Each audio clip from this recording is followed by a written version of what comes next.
Have you ever heard of the price-to-book ratio and wanted a clearer understanding of what it means? The price-to-book ratio, often shortened to the P/B ratio, is a valuation metric that compares a company's current stock price to the net value of its assets. The price-to-book ratio helps investors see how much they're paying in the market compared to the underlying value of a company's assets, also known as book value. Book value represents what a business would theoretically be worth if it sold all of its assets and used the proceeds to pay off its liabilities.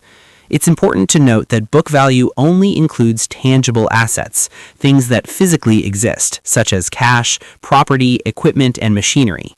Because the P/B ratio relies on tangible assets, it's most useful when analyzing companies whose value is built around physical resources. For example, technology companies are usually not ideal candidates for price-to-book analysis.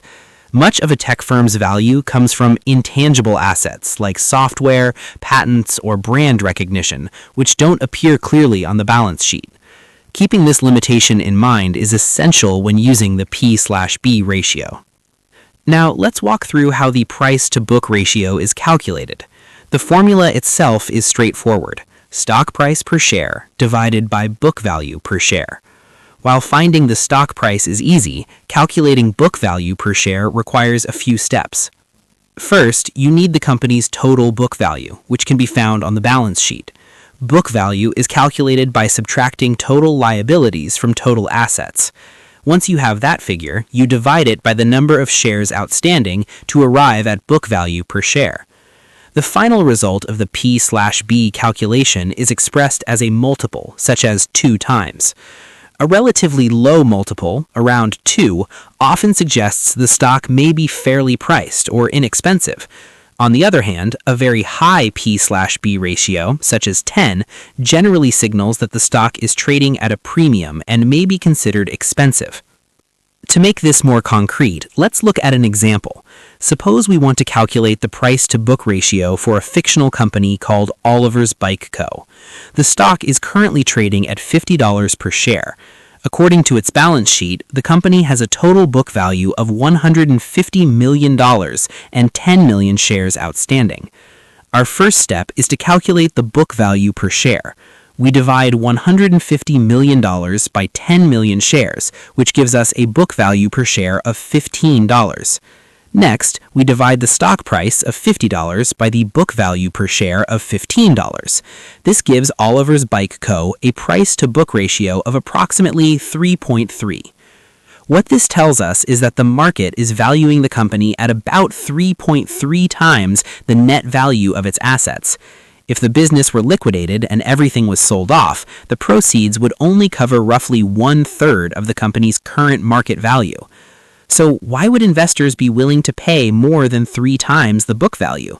A higher P/B ratio often indicates that shareholders believe the company can generate returns that exceed the value of its physical assets.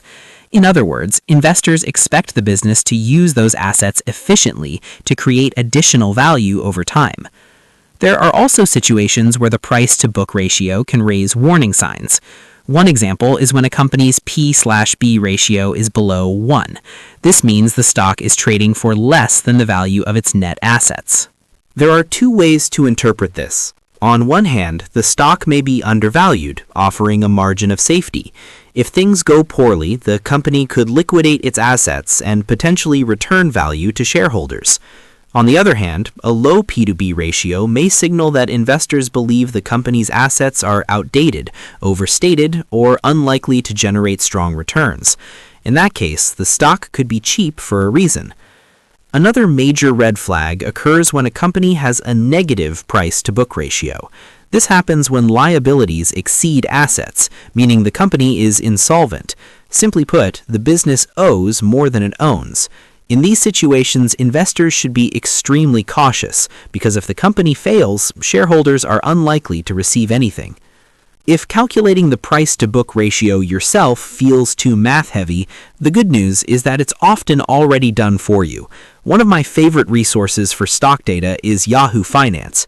For example, if you pull up Tyson Foods and navigate to the Statistics tab, you'll find the price-to-book ratio listed under Valuation measures. Tyson currently trades at around 1.17 times book value, meaning its stock price is fairly close to the value of its net assets. That brings us to the end of today's explanation. Do you personally use the price-to-book ratio when analyzing stocks? I'd love to hear how you incorporate it into your investment process. Share your thoughts in the comments. Before you go, I want to share something with you. I've created my own ETF portfolio, and if you'd like to see how it's performing, I've linked it down below. If this video helped, give it a thumbs up, and don't forget to subscribe to FinEd for more clear and practical financial content. Thanks for watching, and I'll see you in the next one.